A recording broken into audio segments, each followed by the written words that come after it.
너희가 성경에서 영생을 얻는 줄 생각하고 성경을 상고하거니와 라고 말씀하셨습니다.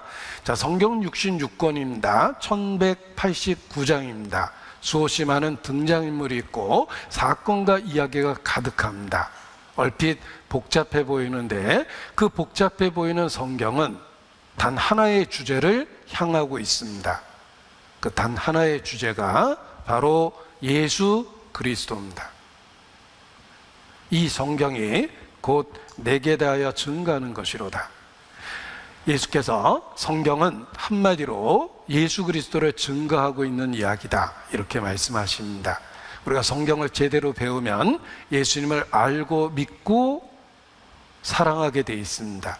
왜냐하면 성경은 우리 모두를 예수께로 인도하기 때문에 그렇습니다. 누가복음 24장 27절, 24장 27절 같이 읽죠. 이에 모세와 및 모든 선지자의 글로 시작하여 모든 성경에 쓴 바 자기에 관한 것을 자세히 설명하시니라. 자, 더디 믿는 제자들에게 예수께서 성경을 더욱 자세히 설명해 주셨습니다. 모세와 및 모든 선지자의 글로 시작하여 모든 성경에 쓴 바 자기에 관한 것, 성경에 기록된 예수 그리스도에 대한 것을 자세히 설명해 주셨습니다. 그로 인해서 제자들은 엠마오로 낙향하고 있었는데 방향을 바꿔서 바로 예루살렘으로 돌아옵니다. 그들의 삶의 방향을 완전히 바꾸셨습니다. 성경을 더욱 자세히 풀어서 그 모든 성경이 예수 그리스도에 대한 거라는 것을 증거해서 그들의 삶의 방향을 바꿔준 것입니다. 지금도 그렇습니다. 때로는 우리의 마음이 예루살렘을 떠나 엠마오로 향하게 됩니다. 그때 예수님은 성경을 더욱 자세히 풀어 설명해 주시고 우리의 삶의 방향이 다시 주님을 향하도록 이끌어 주십니다. 지금도 동일한 일을 하십니다. 44절, 아직 더디 믿는 제자들이 있었습니다. 그들에게도 44절, 또 이르시되 내가 너희와 함께 있을 때 너에게 말한 바 곧 모세의 율법과 선지자의 글과 시편에 나를 가리켜 기록된 모든 것이 이루어져야 하리라 한 말이 이것이라. 아직도 의심하는 자들이 있었더라라고 되어 있는데 그 의심하는 자들을 향해서 예수께서 성경을 더욱 자세히 풀어서 설명을 해주신 겁니다. 모세의 율법과 선지자의 글과 시편에, 이것이 바로 기록된 구약 성경입니다. 그 모든 성경에 나를 가리켜 기록된 모든 것이 이루어져야 하리라 한 말이 이것이라. 성경을 가지고 예수 그리스도를 증거해 주셨습니다. 그 가운데 성령이 역사하셔서 믿어지게 하신 것입니다. 45절에 보면 이에 저의 마음을 열어 성경을 깨닫게 하셨다. 마음을 열어서 깨닫게 하셨습니다. 자, 우리가 말씀을 듣고 배우고 있는데 하나님께서 우리의 마음을 열어주셔야만 합니다. 하나님이 우리의 마음을 열어주셔야지만 깨달아집니다. 이해되고 공감되고 그리고 자신과 연결이 됩니다. 성령이 내 마음에 역사하신 증거는 하나님의 말씀에 대한 이해, 공감, 그리고 자기 자신에 대한 연결입니다. 성령이 그러한 일을 하십니다. 구원과 관련하여 성부는 계획하셨고 성자는 그 구원을 완성하셨으며 성령은 완성된 구원의 의미를 우리 개인에게 적용시켜 주는 것입니다. 지금도 우리의 마음을 열어서 성경을 깨닫게 하십니다. 말씀이 전혀 다른 책처럼 깨달아집니다. 그 뒤에 보이지 않는 성령의 역사가 있는 것입니다. 성령이 오시면 암세포가 사라지고 어떤 초자연적인 현상이 일어나며 방언이 터지는 게 아닙니다. 성령이 오시면 성령은 진리의 영이기 때문에 진리 가운데로 인도합니다. 진리가 무엇입니까?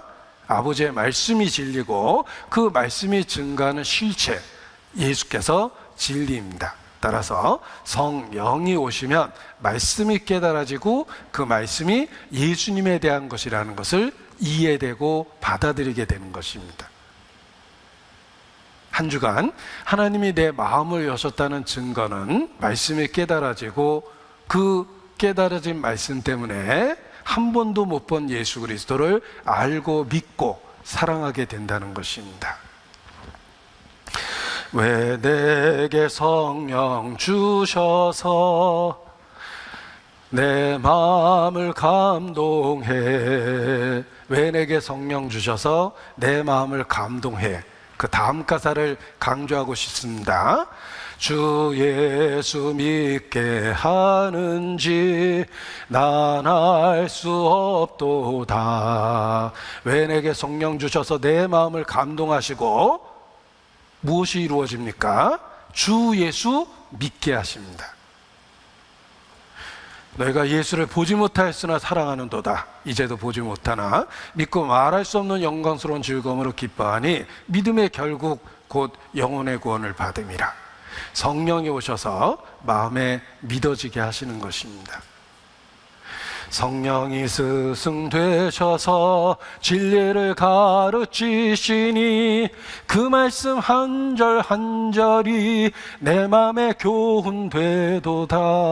성령이 스승 되셔서 진리, 성경을 가르치시면 그 말씀 한 절 한 절이 내 마음에 감동이 되고 깨달아집니다.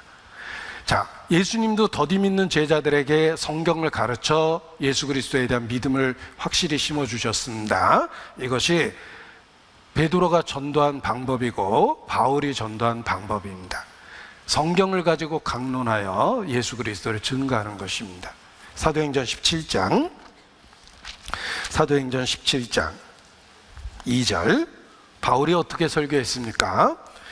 사도행전 17장 2절 바울이 자기의 규례대로 저에게 들어가서 새 안식일에 3주 동안에 성경을 가지고 강론하며 뜻을 풀어 그리스도가 해를 받고 죽은 자 가운데 다시 살아야 할 것을 증명하고 이르되 내가 너에게 전하는 이 예수가 곧 그리스도라.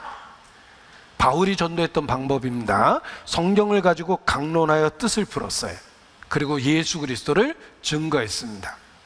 바울이 떠나도 사람들은 계속해서 예수님을 믿을 수 있었습니다. 왜냐하면 그들에겐 깨달아진 말씀이 있었기 때문에 그렇습니다. 그리고 여기 특별히 칭찬하신 사람들이 있는데 11절입니다. 베레아 사람을 칭찬하셨습니다. 이 데살로니가 사람하고 비교해서 칭찬하셨는데 지금 우리식으로 읽는다면 전주 사람들은 익산 사람들보다 더 신사적이어서 제가 익산에 가면 바꿔서 읽습니다. 어쩔 수는 없어요. 베레아 사람은 데살로니가에 있는 사람보다 더 신사적이어서 간절한 말씀으로 말씀을 받고 이것이 그런가 하여 날마다 성경을 상고함으로 그 중에 믿는 사람이 많고, 어떻게 믿는 사람이 많아졌냐면 그들은 신사적이었습니다. 무조건 배척하지 않았습니다. 들을 것도 없어 이렇게 배척한 게 아니라 무슨 얘기인지 들어보고 확인해 보자는 것입니다. 신사적이었습니다. 그리고 진리를 찾고자 하는 간절한 마음이 있었어요. 정말 인생의 답을 알고 싶지 않습니까? 그들은 신사적이었고 간절한 마음이 있었습니다. 그리고 말씀을 받았어요. 말씀을 듣고 배운 거로 끝난 게 아닙니다. 그것이 정말 그런가 하여 성경을 날마다 상고했습니다. 성경이 정말 그런 내용일까? 더 부지런히 살펴본 겁니다. 그리고 결과적으로 믿게 된 거예요. 우리도 이 시대의 베레아 사람이 되어야 됩니다. 신사적이어야 되고 간절한 마음이 있어야 돼요. 그리고 그 상태에서 말씀을 배워야 됩니다. 듣지도 못한 이를 어찌 믿을 수 있겠느냐.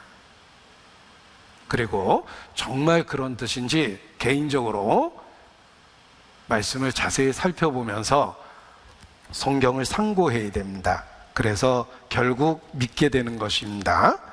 그리고 또 칭찬하신 것이 아볼로인데, 이 아볼로는 성경에 능한 사람으로 아주 전도를 힘있게 했습니다. 아볼로가 어떻게 전도했나 보십시오. 사도행전 18장 28절입니다.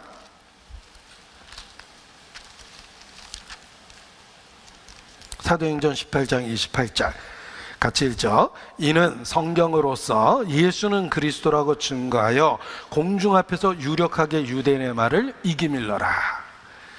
자, 논쟁을 했지만 논쟁에 있어서 이길 수 있었습니다.